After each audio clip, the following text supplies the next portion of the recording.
Hello there guys, welcome back to Perfect Dark. I'm Ultragrunt, and today we're going to be starting off the Combat Simulator challenges.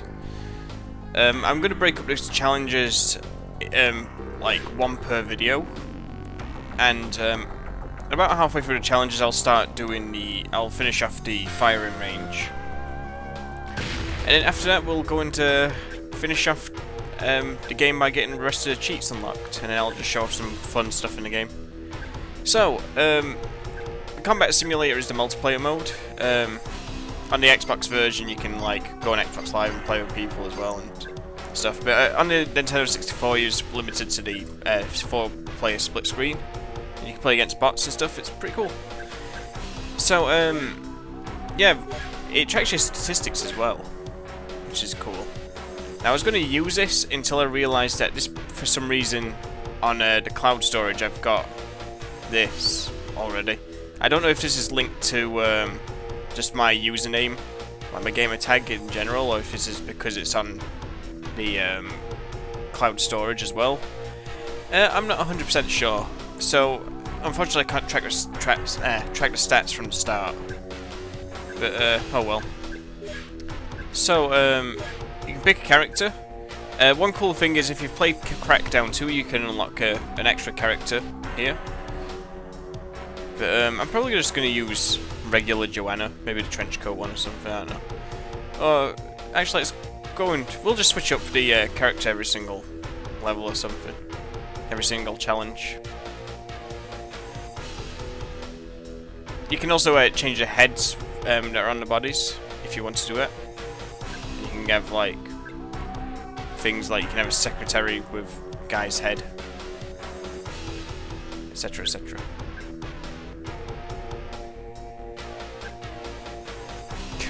These heads.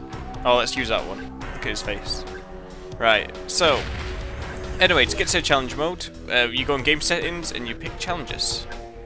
You can also go to advanced setup if you want to just set up a regular game and pick between all the individual things. But if you do a challenge mode, you unlock some of the stuff from multiplayer like maps and weapons and game mode, so it's worth doing them.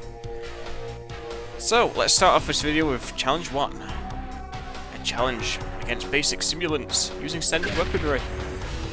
So, as you can see, I'm in there, and then there's the bot that I'm against. Now you can do these on Xbox Live, and you can do them local, and you can have more players. But the more players you have, the more bots you have to face, and on some of the later challenges you get more difficult opponents as well. So, yeah, that's one thing to note. But you can do all the challenges with at least 4 players, so it's pretty cool in that way. Anyway, let's go do this mission. This challenge, I mean. So, yeah, the challenges just take place on standard multiplayer maps and stuff. So, that's one thing to remember, because it will help you learn the maps as well. For some of the later challenges, you really do need to learn the maps, because just you get slaughtered otherwise by how hard the bots actually get on this game. Is that a sniper rifle? Interesting. So, because this is the first challenge, Shock Sim 1 will be like I think he's a meat simulant, which means he's like the easiest mode you can set him to. So we're just gonna slaughter him as quickly as we can, really, and move on.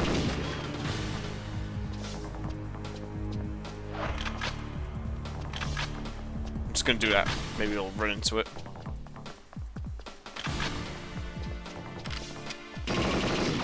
As you can see, he's not even shooting at me yet. A meat simulant will probably just stand there for like 2 or 3 seconds trying to line up a shot, and they'll still miss anyway. It's very rare you'll be killed by a meat simulant. And we're done already. So, I got some awards. That blue one is a marksman one, I think. The red one is for getting most kills.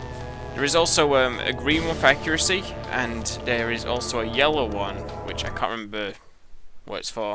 But basically you got ranks in multiplayer that you can go up through, and they take forever to get to rank number 1.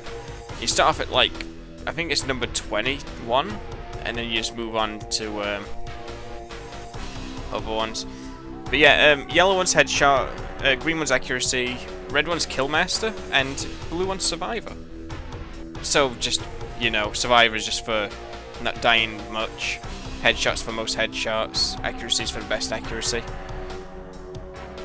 And well, I think accuracy one, you have to actually have an accuracy above a certain amount for the entire match.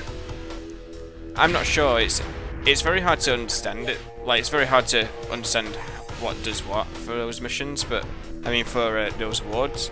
But basically, you need them to rank up if you want to rank up. And also, when you're trying to rank up, your kills and deaths, etc., all count towards it. Your games won and stuff. I think a lot of those games won are from just beating challenge mode and from online, so that's why I've got like 64 wins and 12 losses. I'd like to say I'm pretty decent in this game, or I used to be. So, what was this one again? I didn't read this challenge.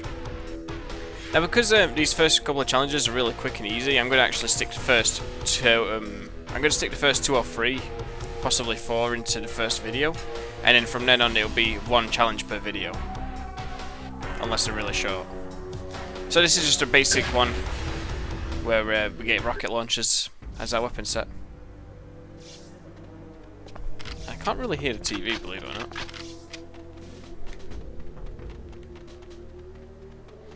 So, let's go around. Now, one of the really cool things about this game is Rare actually put in a couple of maps from GoldenEye that you can unlock. They also put in, well, I don't know if they intended to put them in on the original version of the game, but you can unlock the GoldenEye weapons in multiplayer, which you unlock on the firing range. And he's just killed himself. That's great.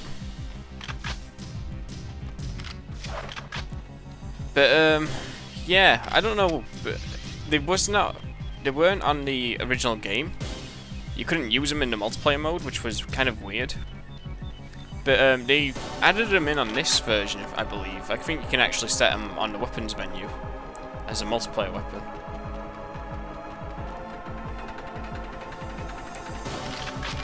Cyclone. Oh, there's a cool little glitch you can do with a combat knife, but I don't know if I can pull it off because I don't quite remember how to do it. Nice.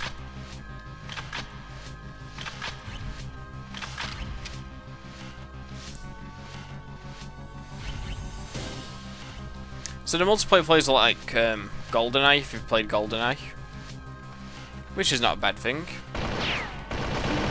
unless you didn't like the GoldenEye multiplayer.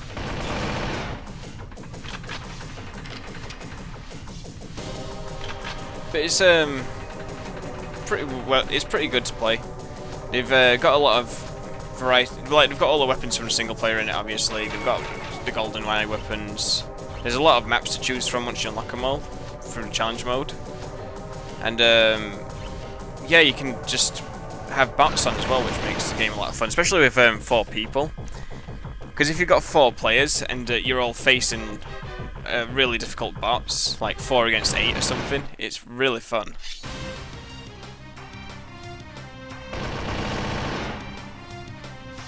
Oh wow, he didn't even fall to the floor then, he just disappeared. This song actually doesn't play on the game, if I remember correctly. This is the Project 2 X theme. It doesn't play on the single player for some reason. I don't know if it was intended to at some point in the level, but it doesn't. It's kind of like how there's a bunch of songs on GoldenEye that you hear in the multiplayer mode, but you don't hear on the single player at all. Right, so that's challenge 2 done. Let's go ahead and do challenge 3. Challenge against basic simulants, which include assault rifles and time mines. Now we've got 2 simulants to go up against. Unfortunately, I can't look at their difficulties. Well, unless I do this. If I remember correctly, you can do it like this and... oh no. there's a way you can do it and see how good they are, but I don't know.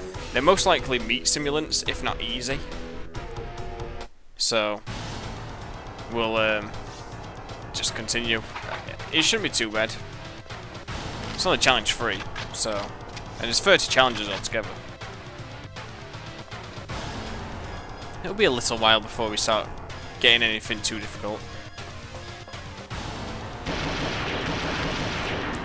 There are a lot of cool maps on this game. This one's one of the cooler ones. But I don't know. I've never really played it very often. I just think it's a pretty cool map because you get like the you got like all these areas you can drop down from, and did she just make a guide sound?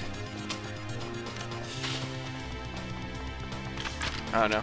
But yeah, this is a fairly big map. There's like a lot of little areas you can jump down from, and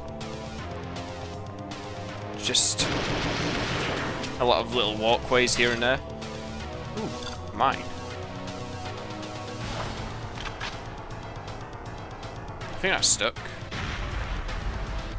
Okay, further below. Like another floor below to where I thought it were.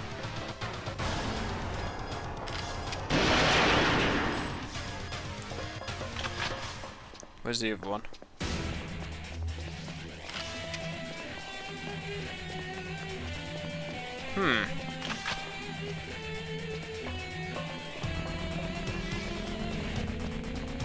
This is where it gets a bit tricky with the basic radar that you've got in the game.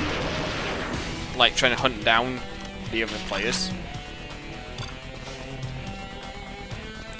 But at least you can see them at all times. You can have it switched off, and I think on some of the challenges it actually is switched off, so something to look at, I guess.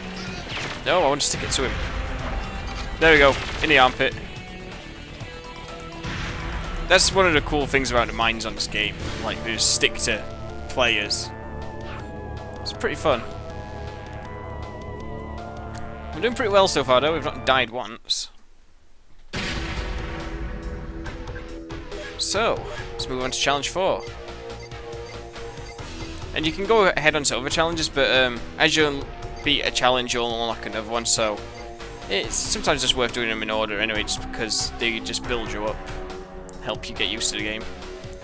Take control of the hill against a team of standard simulants. Shield technology is available, as well as a case of an Avenger. So that means I'm going to get slaughtered if this CI sim can actually aim. Even with a shield. There's a deep sea music.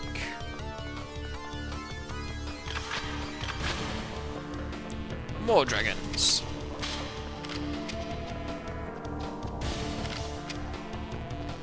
So King of the Hill on this game is just like King of the Hill on most games. You stand in the hill for a bit and just gain points.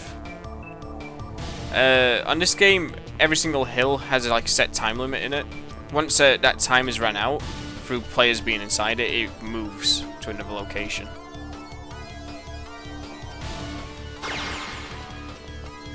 So it's now over here. Get used to this map, by the way. This is probably the most common map on the challenge mode. You have to do a lot of challenges in here. It's also where the last challenge is. We might not even see the bot at this rate.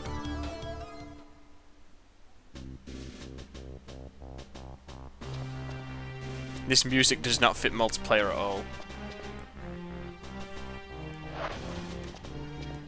You can set the music for multiplayer. I just have it set so all the songs are randomized and just play whenever.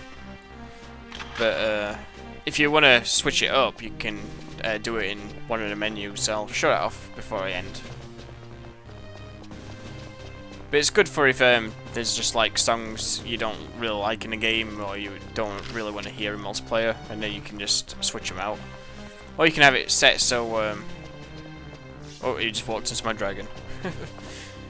Yeah, or you can have the game set so it plays just one song for the entire thing. Or you can even just have it so it randomizes, but it picks one song to play for the entire match. So, plenty of options if you want to change them.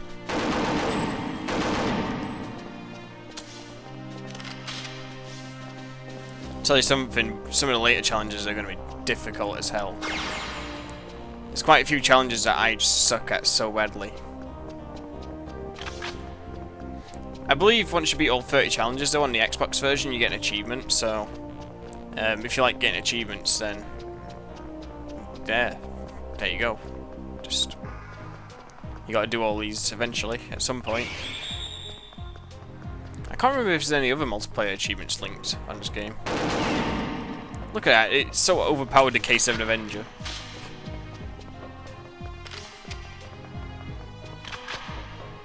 Got MagSec apparently.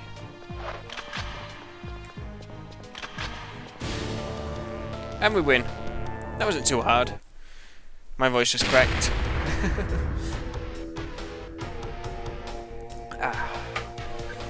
Right, so I think I might end it off for this video. We've done the first 4 challenges. I think the next few challenges up until about challenge 10 are fairly easy as well, so maybe I'll knock them all out in one video. So next time we'll be doing challenge 5 onwards, depending on what we're doing. Now I'm just trying to remember where that menu is where you can change the music. I think it's on here. There it is. It's easier to find on the Nintendo version. But yeah, you can have multiple songs on. And then, oh, I don't have them all selected. It normally selects them all by default, but, you know. Maybe I switched a couple off at some point, I don't know. That's another one you don't hear on the game. But yeah, that's where you can just do this if you really want to. Switch out the songs in this game. Anyway guys, thank you for watching. Next time we'll do challenge 5. And yeah, I'll see you guys later for some more Perfect Dark.